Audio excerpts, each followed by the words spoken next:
qui a été pouf, cogné directement sur mon front, tu vois.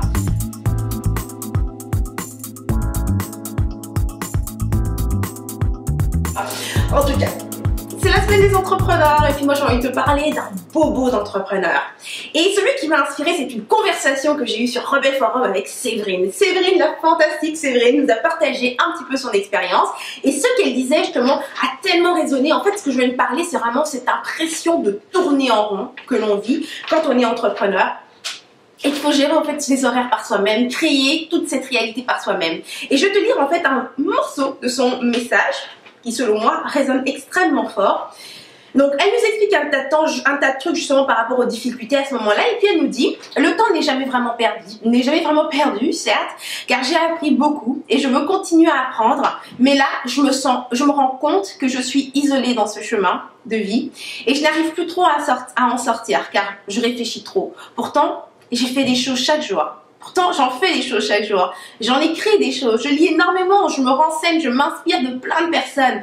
Mais au fond de moi, ce sentiment de perte de temps qui tourne et retourne, d'être bloqué. Et du coup, je le vis mal car j'ai l'impression d'être à 20% de mes capacités. Donc ça, c'est intense parce que en lisant ce truc, tu vois, c'est évident maintenant, après l'avoir vécu, tourné dans ma tête, ce sentiment en fait de tourner en rond, de perdre ton temps, c'est vraiment plutôt lié à une question de... en fait c'est lié à la culpabilité. C'est la culpabilité d'avoir trop de temps. Tu vois, d'un seul coup, tout ton temps t'appartient. Alors oui, au début, tu en profites, tu te reposes, tu fais un tas de trucs que tu voulais faire, mais arrive un moment où... tous les jours, tu as toujours le même nombre de temps et des choses à faire, tu en as de moins en moins. Donc du coup, tu as l'impression de glander. Alors, tu culpabilises. Pourquoi? Parce que nous sommes dans une société où notre valeur dépend beaucoup de ce que nous faisons. Alors, si tu ne fais rien, c'est un petit peu comme si tu n'avais aucune valeur. Alors que ce n'est absolument pas vrai, mais c'est un petit peu la manière dont les choses sont placées, sont présentées dans la société.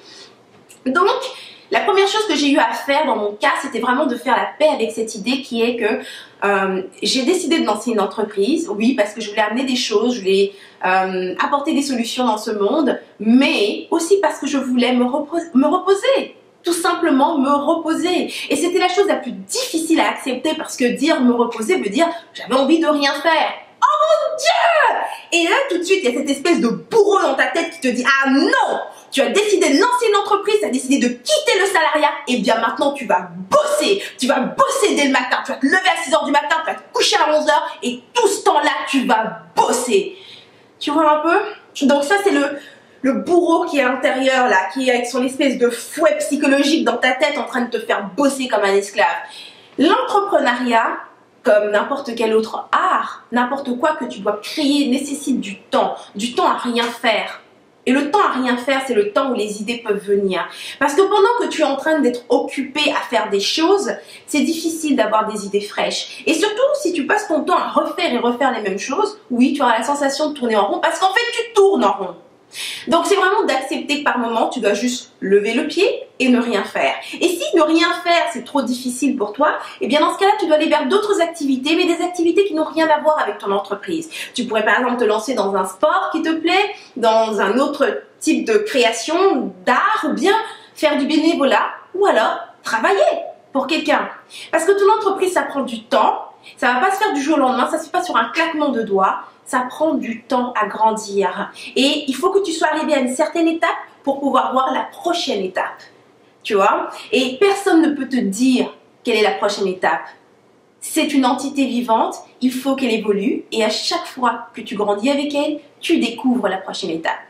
Donc maintenant, j'aimerais savoir ce que toi tu penses. Dans les commentaires, si toi aussi tu vis cette impression de tourner en rond par moment, regarde bien si cela ne cache pas une culpabilité par rapport au temps que tu as. Et si c'est le cas, dans les commentaires, tu peux me dire peut-être comment faire pour accepter ce temps que tu as, tout simplement, et en profiter pour justement être en contact avec toi-même et avec cette création qui est en toi. Ou, qu'est-ce que tu pourrais faire comme activité pour te détendre, pour changer les idées, pour profiter en fait de ce temps-là, sans culpabiliser. Alors, écris-moi tout ça dans les commentaires, j'ai super hâte de lire tout ça. Cette capsule est terminée. Si tu as aimé cette inspiration, tu cliques sur j'aime, tu partages autour de toi, tu fais tourner l'amour. Et si tu veux d'autres inspirations comme celle-ci, rejoins-moi sur Rebelle Créatif et inscris-toi à ma communauté, c'est gratuit, il y a un cadeau qui t'attend en plus de ça.